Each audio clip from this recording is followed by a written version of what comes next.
Every corner of the planet has been struck by disaster. But some events are so cataclysmic, they threaten our very existence.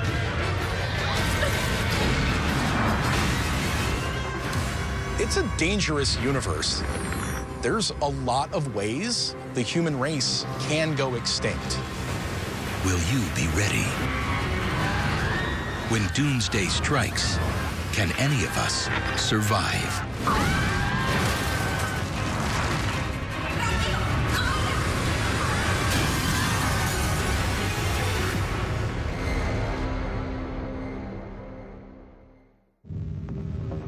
"66 million years ago, a massive asteroid hit Earth and killed off the dinosaurs.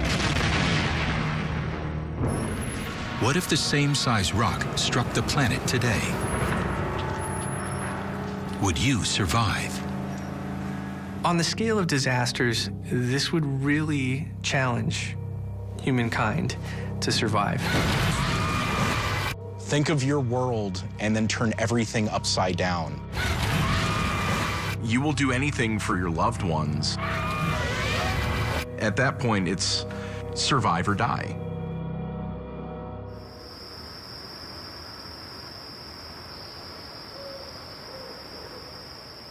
Mount Lemmon Observatory. Astronomers monitor the night sky.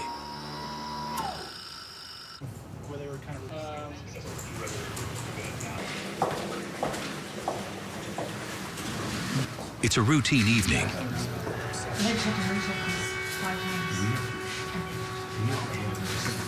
Until they spot something that catches them completely off guard. Ma'am, you might want to take a look at this. I give chicks 5 stars. It's an asteroid, 7 miles wide, and it's on a collision course with Earth. There's a small possibility that something this large could sneak by all the early warning systems that astronomers have in place.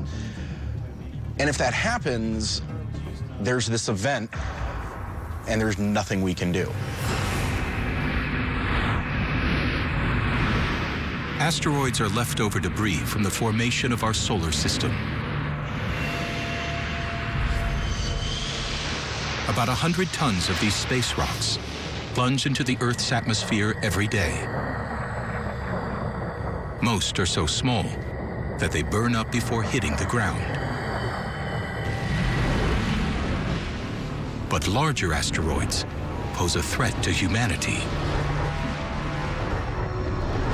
Even one a half-mile wide could destroy a city and possibly bring down civilization with its after effects. But the asteroid heading towards us is more than 14 times that size. The same size as the one that killed off the dinosaurs.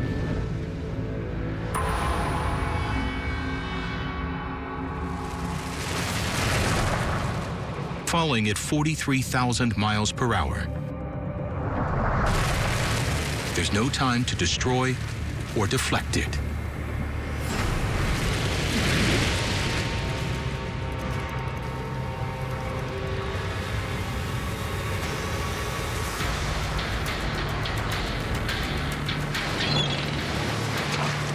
Miami, Florida.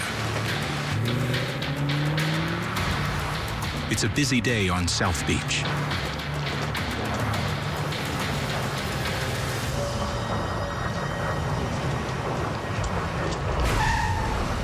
Suddenly, an explosive light streaks across the sky.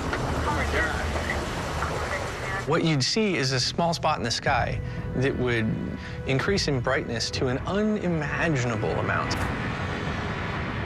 You would see the fireball,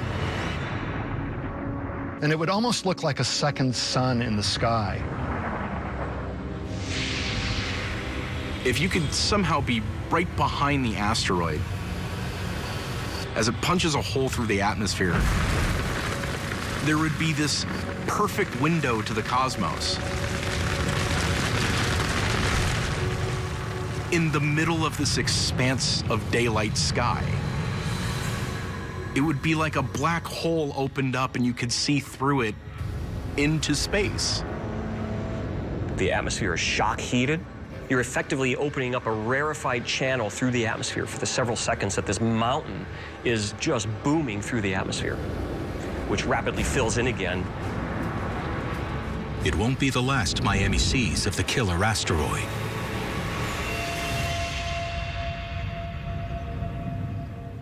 Over 650 miles to the southwest, in Chichen Itza, Mexico. These Mayan temples were once ancient observatories where astronomers tracked the movement of the sun and stars. But these ancient people never witnessed anything like this. As tourists take in the temples, the falling asteroid intensifies into a blinding light.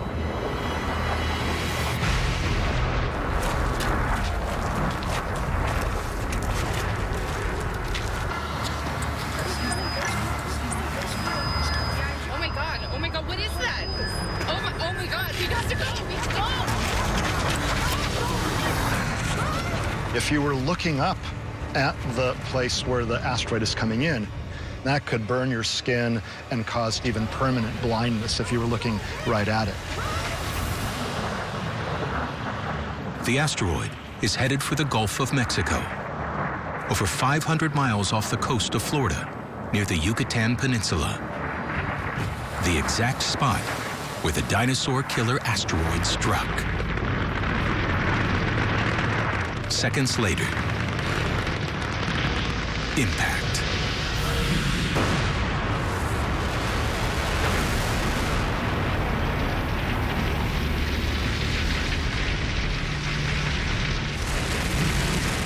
We're talking the release of something like 100 million megatons of TNT.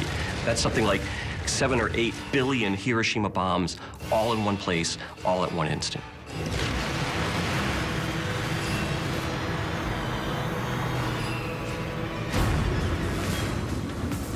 The asteroid eats away at the bottom of the ocean floor, creating a hole nearly 20 miles deep and 100 miles across, as wide as the distance from New York to Philadelphia.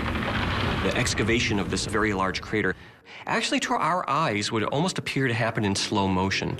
This is not a small impact that happens instantaneously on a human timescale. This happens over several minutes. The momentum of the impact has pushed the rock aside, and it continues to grow and open a crater, a hole that ends up being as large as metropolitan New York or London.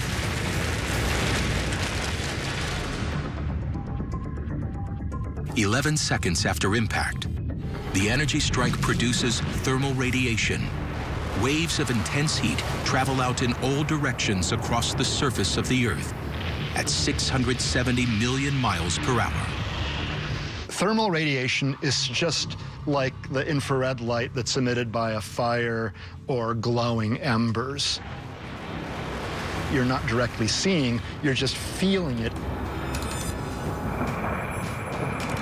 As the radiation wave hits Chichen Itza, Mexico, temperatures reach 10,000 degrees Fahrenheit. You're going to be fried from the impact fireball. You're talking twice the temperature of the surface of the sun.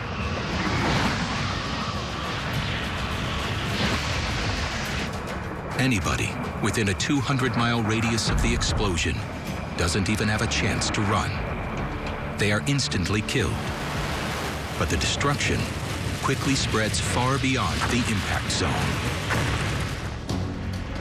The speed and size of the asteroid impact creates such extreme temperatures that it melts and vaporizes some of the rock from the crater, which is ejected into the atmosphere. The crystals in the rock that the impactor hits can get vaporized, and that vapor gets flung out, and then as it cools, it condenses into glassy little spheres, and those can then get dispersed throughout much of the world.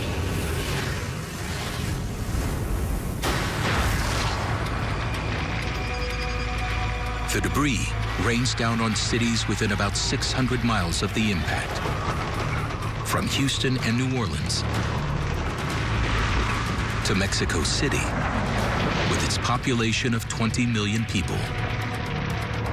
For anyone caught outside, they face almost certain death.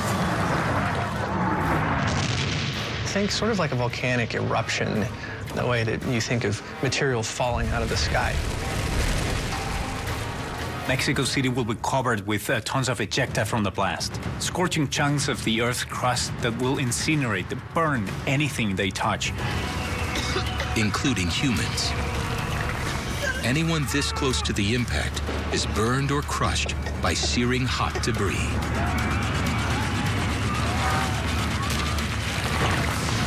But even people in cities farther away aren't safe. 1,500 miles from the point of impact,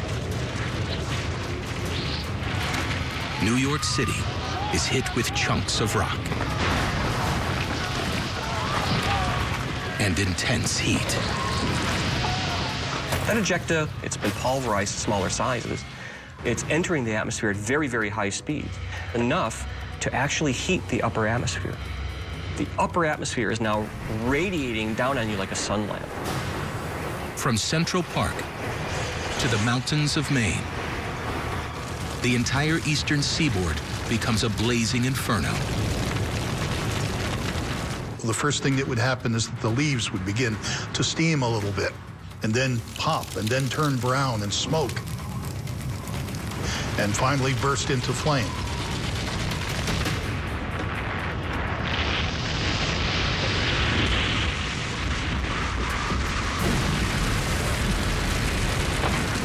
Millions of people have been killed in the initial impact. As the devastation begins to spread around the world, who will survive? And for how long? You have to adapt or die.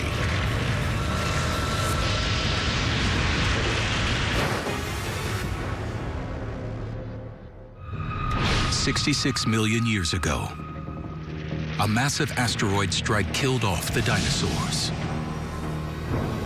If an asteroid just as big struck today, would you survive?" In the Gulf of Mexico, over 500 miles south of Miami, an asteroid 7 miles wide, the size of Mount Everest, has crashed into the water, kicking off a chain reaction of horrifying disasters across the planet.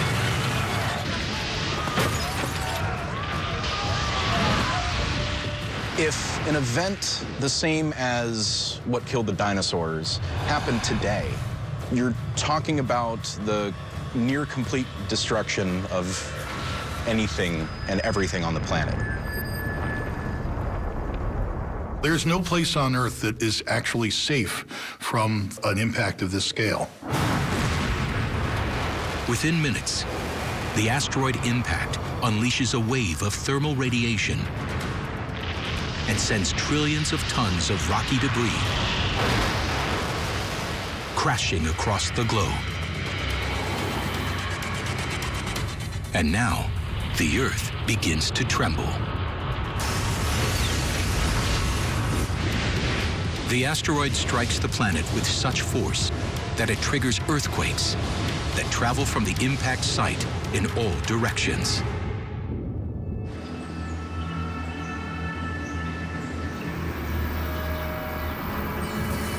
In Los Angeles, a cloud of ash cloaks the city.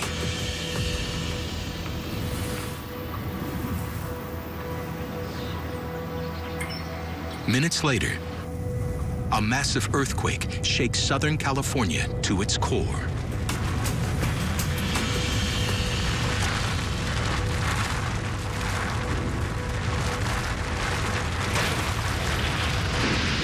At a magnitude of 10.8, it's the most powerful in recorded history. People attempt to find cover as thousands become trapped or buried alive under collapsing buildings. Earthquakes can trigger other earthquakes. An impact that large could trigger earthquakes all around the globe.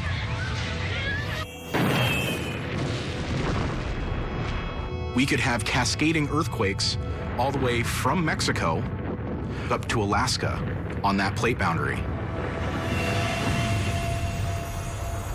Approximately 100 miles south of Mexico City, a group of farmers takes refuge from the heat, debris, and tremors in one of the largest cave systems in the world.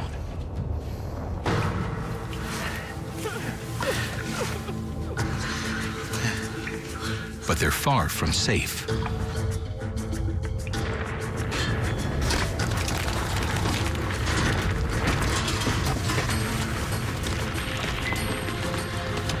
If you're sheltered inside a cave, there'd be very, very strong seismic shaking.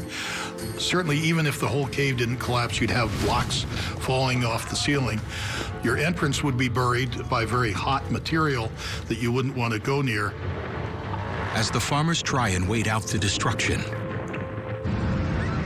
and earthquakes continue to jolt the planet, a shockwave radiates from the impact site in all directions. You're now going to have the blast wave, the shock wave, the compressed atmosphere that can't get out of the way fast enough from this hypervelocity impact. And that produces effectively a very big bomb blast.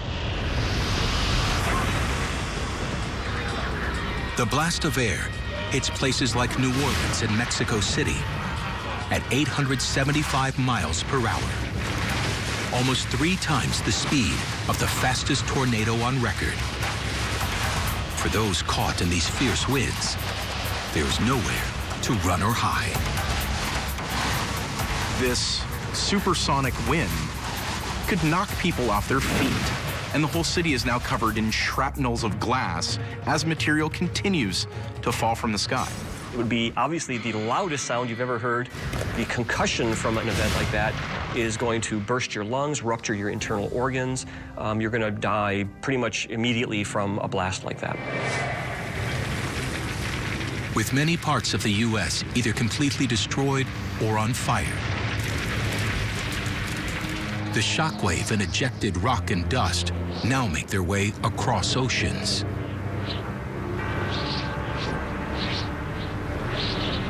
Cities in Europe and Asia are now feeling the asteroid's deadly effects.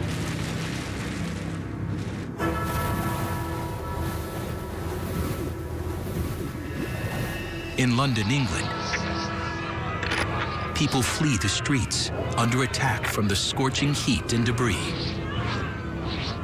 London, like the rest of the world, would really first notice the global effects, the ejecta falling out, the sky turning bright red or white as thermal radiation came down to the surface and set things on fire. To survive means going underground. Tens of thousands of Londoners find sanctuary in deep-level air raid shelters that were last used during World War II. Say thousands of people get down there, they could live quite a while if they had enough supplies. But you also have to think about the human condition. If your family's split up and they're in one air raid shelter and you're in another, if you're not used to living underground, you're talking about placing a species that is completely used to a singular way of life into an entirely different environment. Staying underground seems to be the only hope for survival.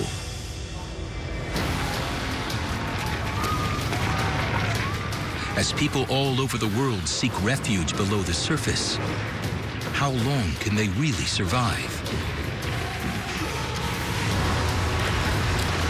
Especially when the next wave of the disaster hits.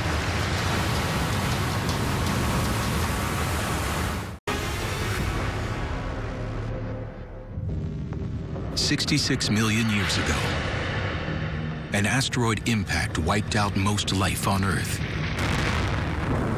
What would happen if it struck in the same place today? Would any of us survive? In every corner of the world,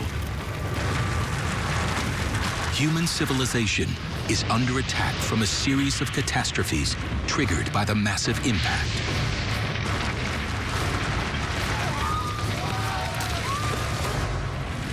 So you have rocks, fire, steam, pressure, sound, earthquakes, all at the same time.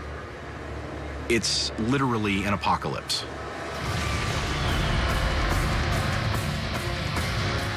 And this is just the beginning. When the mountain-sized rock struck the Earth in the waters of the Gulf of Mexico, it created a ring of waves spreading in all directions, producing massive tsunamis. Waves hundreds of feet high surged toward the cities on the Gulf Coast of the United States, sending people running for their lives.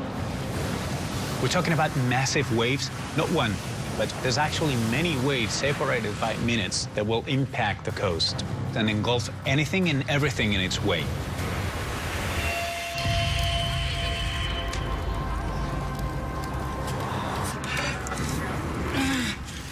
Over 650 miles northeast of the impact, in Miami, Florida, where the asteroid was first seen blazing through the sky 9 hours ago, a tsunami, over 30 stories high, now barrels toward the city.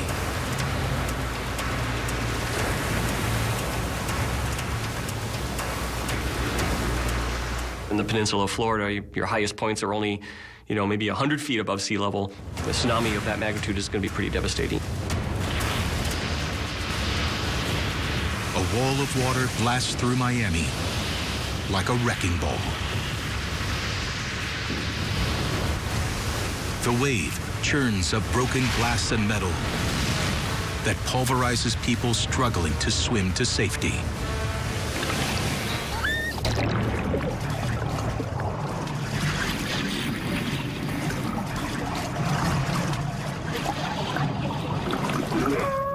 And then drags them to a watery grave. Florida will suffer greatly. It's exposed on every side, and it's a particularly shallow piece of land with nothing that can really stand in the way of the monster wave. Cities like Miami are going to be absolutely inundated.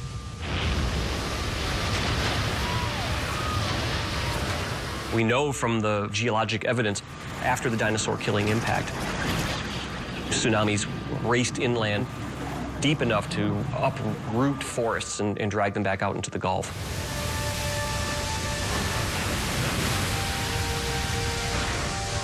If it happened today, in the same semi-shallow water, you would have waves traversing the land all the way into Tennessee. This is covering states. It's covering countries.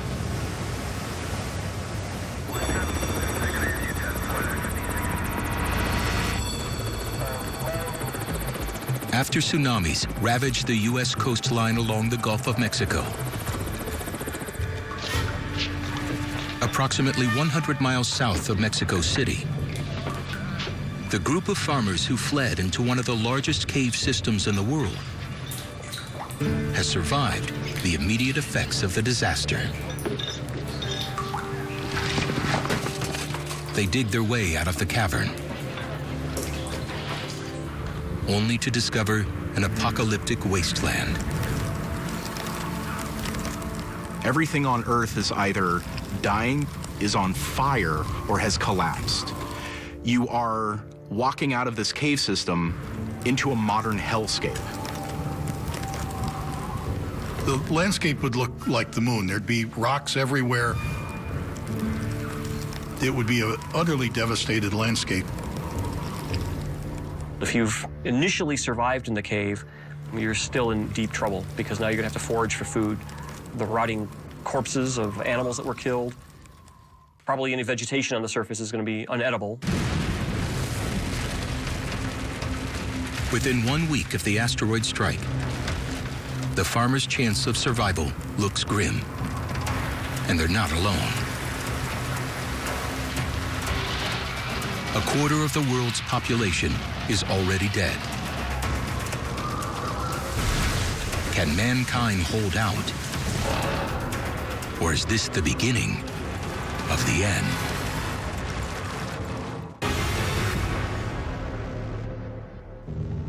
What if an asteroid as massive as the one that killed the dinosaurs 66 million years ago struck in the same place today? Could mankind survive? Already, the Gulf Coast of the U.S. and Mexico has been ripped apart by a hail of hot debris, shockwaves, and tsunamis.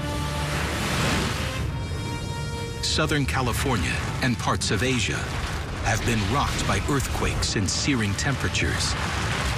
Nearly 2 billion people have already died. And most survivors are hanging on by a thread. But the devastation has only just begun. This isn't just flash and it's done. The secondary effects could cause even longer lasting damage. If you survive the initial impact, you would be stepping out into a hellscape of absolute chaos. And unless you're prepared for it, you're going to die. When the asteroid slammed into the ocean floor, it ejected rock containing toxins that become potent as battery acid. Sulfur-containing compounds released to the atmosphere, combining with rainwater, are going to make sulfuric acid rains. The acid rain would do a huge amount of damage to everything on the planet. Buildings would corrode. Plants would die. Rivers would be clouded full of material. Most reservoirs would be undrinkable. You would have to have some amazing water filtration systems to even begin to think about survival at this point. In Los Angeles, 1 week after the impact, survivors are still recovering from the massive earthquake that almost leveled the city. They now must battle toxic dust, aerosols, and acid rain. If you were to survive long enough and you were to come out of your shelter or anything like that, you'll have to have protective equipment. You'll have to have goggles from all the dust in the air. You'll have to have a filtration system, a respirator. The combined effects of dust, smoke, and acid rain do more than pollute the air and soil. They almost completely block out the sun's rays.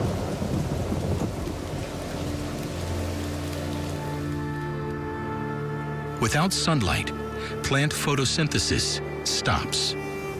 Without crops, animals will die. And without plants and animals, people will perish.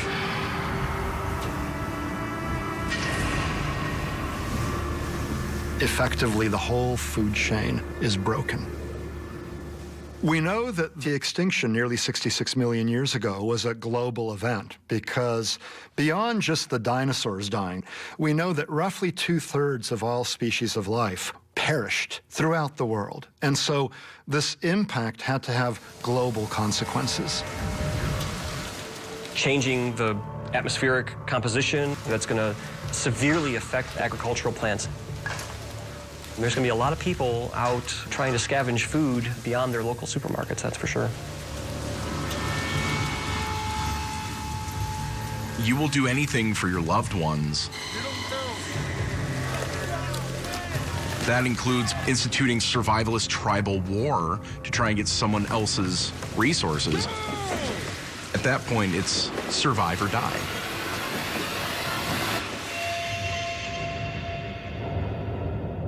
Nearly 11,000 miles away from the impact site, in the rural western desert of Australia, the Martu a group of Aboriginal Australians, are one of the oldest and most resilient cultures in the world, with roots dating back 40,000 years. But they've never encountered a mysterious disaster like this.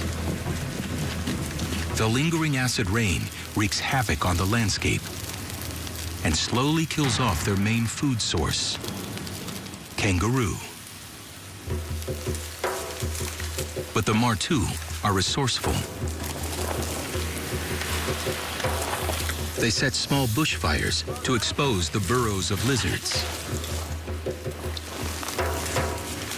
Small lizards also survived the asteroid impact 66 million years ago because they lived underground and fed on insect larvae such as beetles and cockroaches, which also escaped extinction.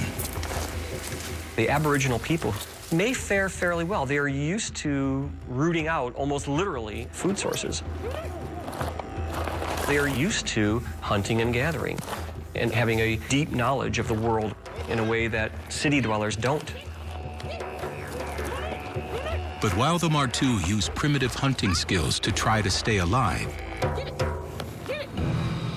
other humans are faced with an environmental ticking time bomb that threatens our existence forever as the Earth turns from fire. Could mankind survive a massive asteroid impact like the one that killed off the dinosaurs 66 million years ago? 6 months after a devastating asteroid strike, human life on Earth hangs by a thread as things are about to get worse. A blanket of dust and aerosols is having a chilling effect on the climate. Due to the absence of sunlight, the world is plunged into a deep freeze, an impact winter. The amount of particulate that will be thrown in the air during an asteroid impact is enough to cool the planet extremely rapidly, days, weeks, months. Because of that, temperatures will absolutely drop. It's a perfect double whammy. First, the hot fire, and now freezing temperatures. It would bring many species to the edge of existence. Around the globe, the average temperature plummets nearly 13 degrees. It's a worldwide chill that reaches extremes in places like London, where the spring temperatures are 50 degrees Fahrenheit below normal. The air raid shelters, where tens of thousands had taken refuge, have become mass graves.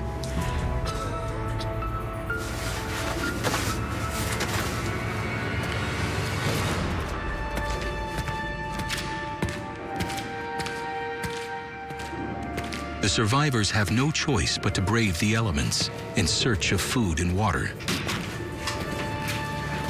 trying not to become the final victims of a new mass extinction. You're dealing with no sunlight, no animals on the surface of the planet. You'd have to dig down for them. You'd have to be comfortable eating them. Not a whole lot of people are like that, unfortunately.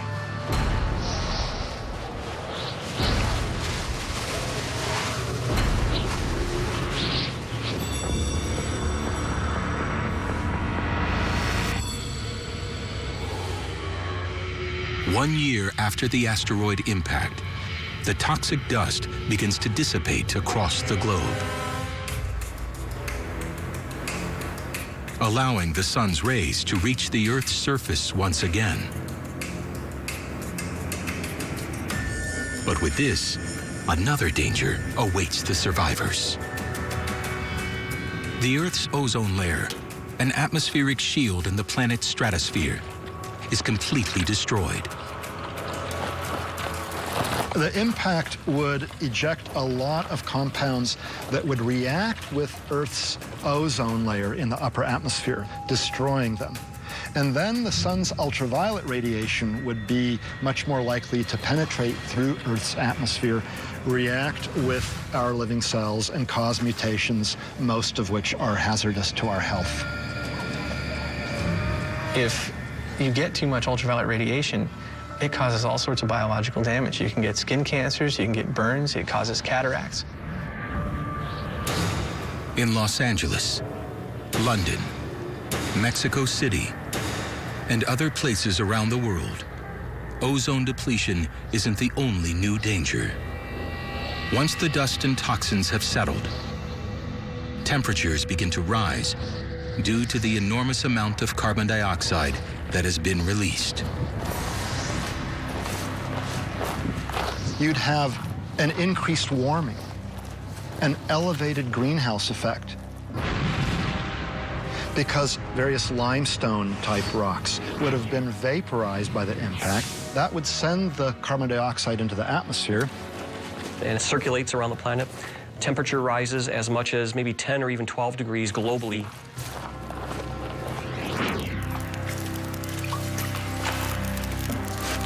As temperatures become unbearably hot, the last few survivors cling to life.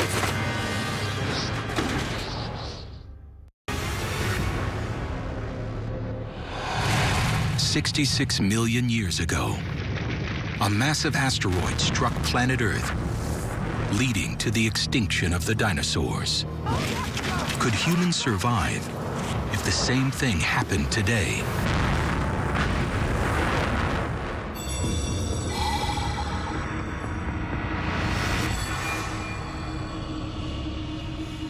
Two years after the asteroid impact, life on Earth is enduring the worst disaster in human history.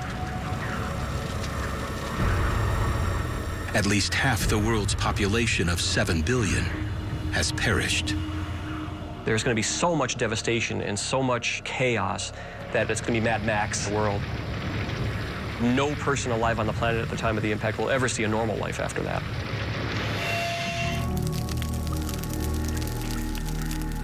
"100 miles south of Mexico City, a dwindling group of farmers clings to life inside a cave, subsisting on a diet of bats, rats, and snakes, all descendants of species that survived the asteroid that killed the dinosaurs. The limestone bedrock neutralizes the acid rain deposits in the cave's river water, making it safe to drink. If you have to be in there long enough, it's a lot more than just food, shelter, and water to think about. The human psyche will really have a massive impact on any kind of survivability.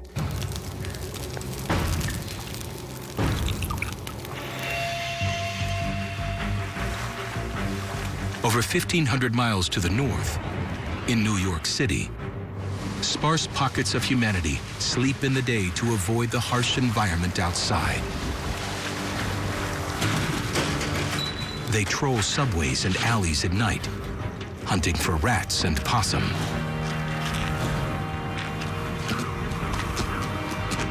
But we are not built for a nocturnal existence. As humans, we need vitamin D. Vitamin D is best synthesized in the human body by being exposed to sun. If there's no sun, we begin turning into a nocturnal lifestyle, like mole people. Start losing hair. Your liver isn't functioning very well. Your skin begins to reduce its melanin. And if you have to live in there for generations, you have these weird, pasty white people who are blind.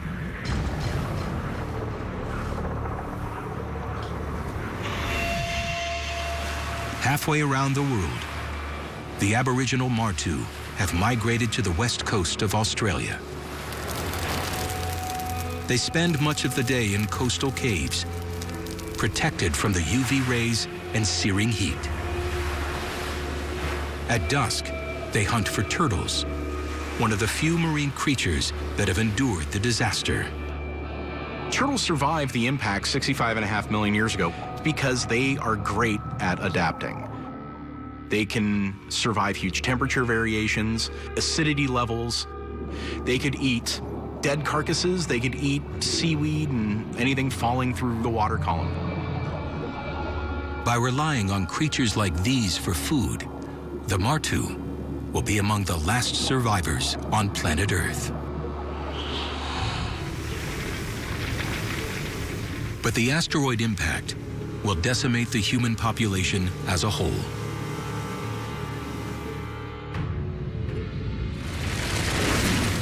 "66 million years ago, when the first killer asteroid hit, most land creatures weighing over 30 pounds went extinct, which means the long-term outlook for humanity is grim, leaving the very existence of our species in doubt. I would guess something like 99% of the human population would die in such an event. Long term, say 10% of all of humanity lives. Then you have a genetic bottleneck that may not be a viable population. It gets to a point where all of a sudden you're the last group of people on Earth. And if that happens, you may survive for a generation or two. Our intellect is our tool. That is our evolutionary edge. But we've lost the kind of necessary natural tools to use in a situation like this. The next great extinction likely will be us.